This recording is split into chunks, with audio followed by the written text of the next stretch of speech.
problem with Alien Earth is that Noah Hawley himself is an alien. He doesn't understand human behavior. He wants to introduce his project to us through the lens of the original Alien in the hopes that we will see the rest of the project through the same lens. He wants you to believe that he's a real guy, that he's not just like a lizard person who is here to study us, but he isn't naturally able to do that because he's a lizard person. And so his solution was to copy something from a different time that we liked, Alien, in order to manipulate us into thinking that his project would be alien-like as well. Alien Earth starts out pretty much the exact same way that Alien starts out. They got the pods opening up. Everyone's sluggish. They're all like stretching and stuff. They're doing all of this through a series of crossfades. There are only very, very slight differences. And then what's the next thing that they do? Well, what's the next thing they do in Alien? They sit down for a meal. And the table is lit. The background looks exactly the same. Somebody smokes a cigarette, shot for shot, ripping off Alien. The problem with copying something that's really great is when you do that, you compare yourself to that thing. And if you're doing that, you're probably not that great. Just like in the original Alien, there is a spacecraft that is or will eventually be carrying hyper-aggressive and intelligent alien parasites. And a big corporation whose ethics are, let's just say, questionable, wants to use them for money reasons. But wouldn't you know it, something goes wrong and there's an evil alien company man robot guy who wants to protect the alien species in the interest of Weyland-Yutani. That sounds familiar. And soon the entire crew of the Nostromo, the crew, get deleted one by one by the alien, and then the ship crash lands on Earth, and then that's where the show pretty much starts. Bitch Boy and his two diverse friends, both of whom have zero character, but get a lot of screen time throughout the series, go with him into the Prodigy building owned by Boy Genius, who isn't a boy genius. Stupid genius? Dummy man genius, bro? Idiot who doesn't wear shoes ever? He's been working on transferring human minds into synthetic bodies to solve the problem of death being a thing. He's done it, actually. His first test subject, a group of retarded kids, were successfully transferred into adult super-powered bodies. Why would you do that? Yeah, he's pretty much cured death. And as if that breakthrough alone wouldn't net him literally all the money ever imagined, after finding out what was on the ship that crashed into his building, he decides that he would like to keep it because of the greed. And then after that, a whole bunch of stuff happens and the story ensues.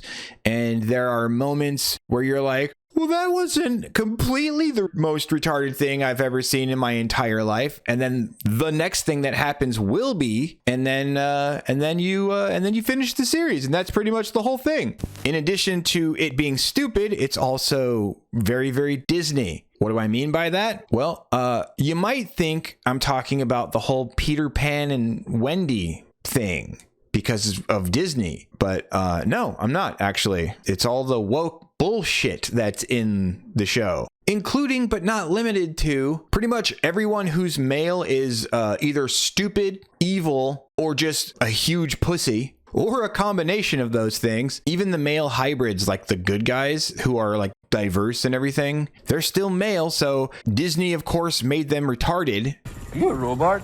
All the other characters, they all kind of evolve over the series. Not a lot, because it's still written by Noah Hawley, but they at least exhibit the superhuman strength that these bodies come with. The two boys do not do this, and there are many opportunities for them to do it, like when they carry the hippie guy, for instance. It takes two of them to carry one human body. That makes them no stronger than a normal person.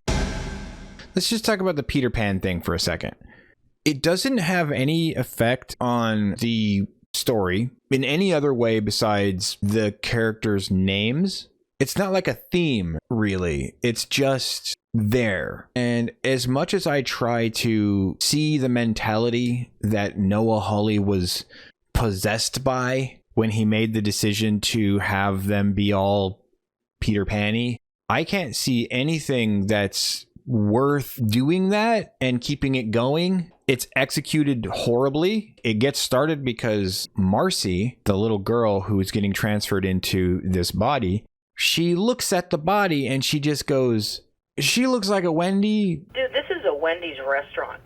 And that's it. That's what got it started. And then I guess all the other lost boys, half of whom are girls, so just get Lost Boy names. They even talk about it during the season. They talk about it. They go, why don't we get our normal names? It's all because of Marcy. She said, oh, I'll be Wendy. She looks like a Wendy. And then I guess the idiot adults in the room were like, oh, let's make them all Lost Boy names for no reason.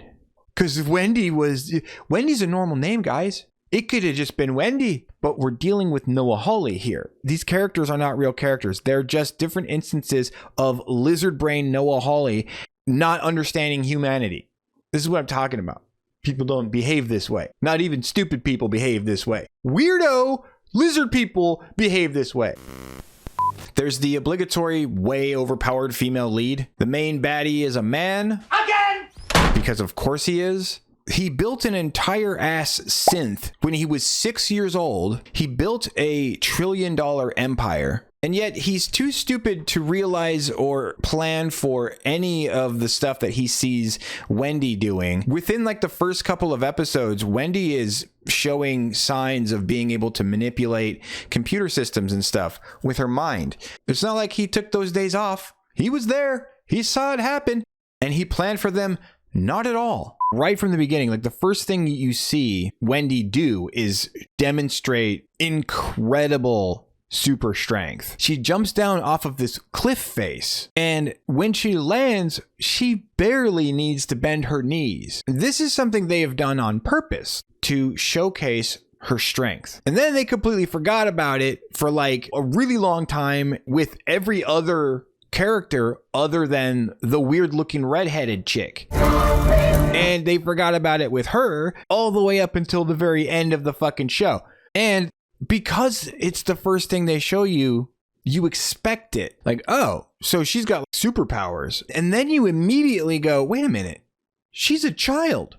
And then you start thinking back to when you were a child and you remember that everybody's an idiot when they're a child.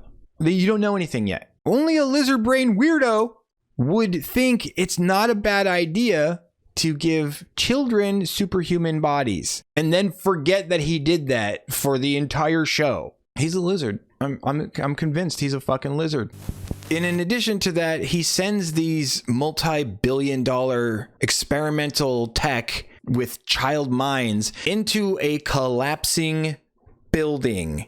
Even if you think that they can handle the task that you sent them in there to do, there is a variable at play here that you can't predict. It's collapsing. I don't know. I just think if you're smart, you can probably see that and go, oh yeah, but there's this variable that's unpredictable and it might cost me billions of dollars. I ain't got a good brain. He's supposed to be greedy. Wouldn't he be like, no, I'm not risking the billions of dollars. I'm greedy. That's the whole reason I want you to go in there and get these alien things. How can you see the potential value of the alien species, but you can't see the potential value in having cured death? Now, as great as I've just made this show sound, yeah, it's actually not that good. Yes, there are some good visuals. There's some good sound design. The cinematography is pretty on point. I like the way it looks, except for the actors. We'll be right back. Alien Earth is at best an overprepared and undercooked mess slapped together by someone who probably sleeps at the foot of a bed of a woman who's at least 6 inches taller than him. That's a huge bitch. Is it worth the watch? I mean, maybe if you really don't care about story, you know what? No, it's not worth the watch. It's not. It's a huge thumbs down. Okay, how about that? 2 fucking like the biggest thumbs downs in the face of the. No, it's not. It's not worth it. I wouldn't watch it. Okay, I'm done. I'll see you guys on the next one. Peace.